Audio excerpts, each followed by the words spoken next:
Hello, everyone, and happy fresh IPL season. It's all about the IPL on this edition of Mute Me. We are back with your favorite debate show here on ESPN Cricinfo, where, unlike your mothers, we encourage arguing and disagreements. I'm Alexis Nunes, and let me introduce you to our amazing panel, who really and truly doesn't need any introduction. We've got Deep Dasgupta, Irfan Pathan, and of course, the one, the only, remember the name, Ian Bishop. Now, here's the ground rules that we go through as per usual. Each of our panelists will have 60 seconds to present and argue their topic. Now, if after 30 seconds, some of the other panelists are not feeling what the argument is saying, then they can hold up their mute sign. Now, one mute sign, that's a warning. Two mute signs, we've got to shut you up. But the debate does continue, so we will let you guys explain as to why you probably didn't buy one of the arguments. So, gentlemen, are you ready? All yes, right, they're ready. Bish was doing some stretches before this. He's absolutely roaring to go. So let's start off with the man, the myth, the legend, Deep Dasgupta. What is your topic? Right. So my topic is pitches like the one we saw in Chennai. I think it's good for T20 cricket. I think it's good because it has something in it for the bowlers as well. There is a fair competition between bat and ball, as it is T20, or rather white ball cricket is so heavily loaded towards the batsman in terms of rules and everything else. If the pitches also start behaving pro-batsman as much as we've seen of late, I think that just takes away even fours and sixes. So, the novelty of fours and sixes also comes down. The value of fours and sixes comes down if you're going to hit 10, 15 sixes every game, 20 boundaries every game. So you don't have that kind of novelty factor with boundaries.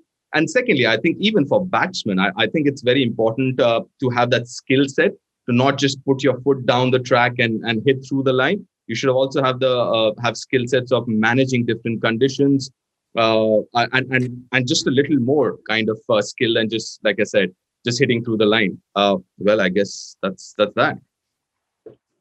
All right. Well, with 2 seconds to go, Deep, you made your argument. You almost came through unscathed, but Sir Ian Bishop was not buying it. Not once, but he tried to mute you twice, actually. Bish, what didn't you like about that? Well, first of all, I'm wondering why I muted him twice and he still carried on for the entire minute. I don't understand. The power of the mute isn't working.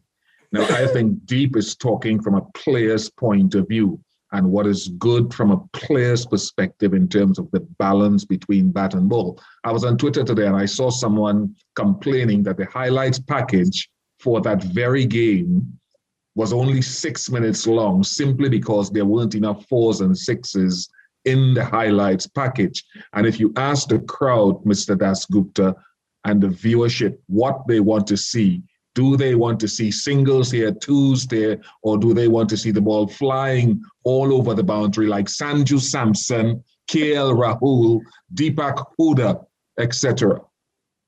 Okay.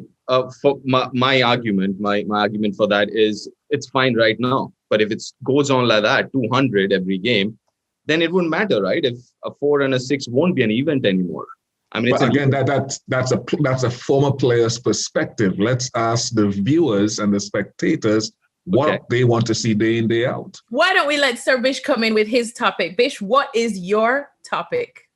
My topic today is that captaincy in T20 cricket is overrated. Now, what I mean by that, captaincy is important, but I started watching Rishabh Pant and Sanju Samson the other day. They've never captained IPL franchises before. What's the expectation? Let's look at the good, successful captain, Rohit Sharma. Strong Mumbai team, won the first year that he captained the Mumbai Indians. Darren Sammy, when he came in, he won in 2012, but he had a very, very strong and experienced West Indies team twice. But there's some good captains who haven't won much, Brendan McCullum, I think, is a good captain. How much has he won? Yeah. I'll go to another one as well. Shane Warne won the first year that he played for Rajasthan Royals. He played for another 3 years. He did not win. Put that sign down, my friend Pathan. Behave yourself, boy.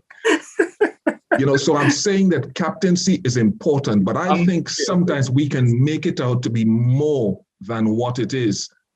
MS Dhoni, why hasn't he won in the last 2 or 3 years? Good team, or the game has left him? We don't know. Oh, wow. On that note, we are going to draw the line there, sir. Bish I was so scared. I was all Irfan set like to put this up, and I was like, no, Bish, he's in the same hotel. I'm going to meet him there. I'm not going to... In this game what we're playing at the moment, I'm sorry, but is it okay to give a warning, like a, warning sign what Bish has been doing? He's threatening, literally. I am insinuating my way to victory here. As a moderator, I encourage feistiness. But gentlemen, at your own peril, let's hear your counter arguments for what Bish had to say, if you dare. In T20 cricket, you need to really, really know, as your leader, you need to know your team, you need to know your bowlers, and you need to know when to put them on a regular basis. I think Rohit Sharma is a prime example of that. Look, when Mumbai Indians didn't have a captain like Rohit Sharma, they were struggling. But as soon as he came in Mumbai Indian, he changed the fortune of the Mumbai Indian side. Well, I just one thing to add to that. I'd say this, that obviously teams, a captain is only as good as his team. End of the day, that's what it is. I agree on that. End of the day, that's what it is. Right. But comparatively, this format, T20 format, the role of the captain is a little more than the other formats, is what I'd say. Irfan, you are up next. See if you can brush off that scolding from Bish and let us know exactly what your topic is. All right. My topic is IPL needs to recognize and give importance more now to Indian fast bowlers, Indian domestic fast bowlers, as well as cap fast bowlers. And I think which hasn't been there for some time now. We have seen Riley Medrith coming in, uncapped players getting a big price. I don't have any issues with anyone getting a big price, but I think in India, comparatively what was before when IPL started in 2008, 9, 10, now things have changed. We have good quality fast bowler in domestic cricket. I've been associated within domestic cricket. I've seen quite a few cricketers who can be very, very good in playing in IPL. We have seen Sakaria just recently. He played really, really well. He was, I think, was one of the nicest fast bowlers around at the moment. He's got outstanding slow run. He's got a good yorker. And he was swinging the ball around as well. And you will find quite a few fast bowlers like that in Indian domestic circuit, which they need to get more emphasis now, especially at the auction time as well. We have seen, I'm sorry, but I'll just take an example of Sheldon Cottrell last year. He didn't have any experience of playing in India in T20 league. But at the same time, in Kings and Punjab, they had Arshdeep Singh, who was outstanding. All right, we've got to. I love how Irfan brought up a West Indian just to smooth over Bish, just as he was looking to the skies. He was wondering, should I pull up my good strategy?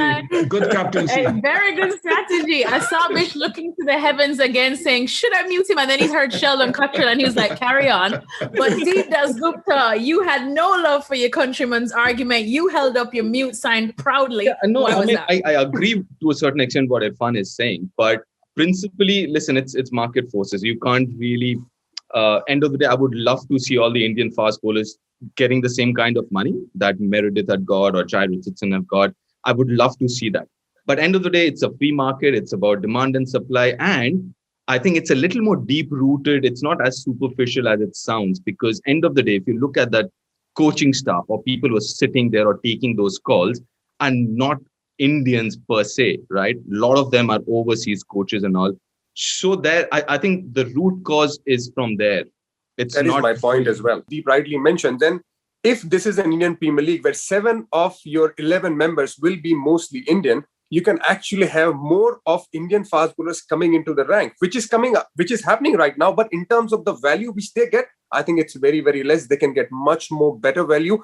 Just the numbers, which I actually stopped because 1 minute was over. Sheldon Cottrell had 6 matches, 6 wickets last year. He had a big bucks, no doubt, because he had done well in international cricket, but no experience with IPL. But when Arshdeep came in, he had 8 matches, 9 wickets in the same team, and he was actually bowling with the new ball and was bowling with the death as well. So in terms of value, you will find guys like that. But if you provide it, give them a solid base, at the same time, the value which they deserve. That's what I personally think. We're going to end it there. I just had a couple minutes deliberating with my producer as we try to discuss who would win for this one. And let me say it was very, very close because I absolutely loved how Irfan came in last minute in the death, brought in a West Indian just when he felt that Bish was not latching on, but he threw out a West Indian name and Bish was like, fair play, let me listen. That was a very brilliant tactic. But if we do have to announce the winner, it is going to be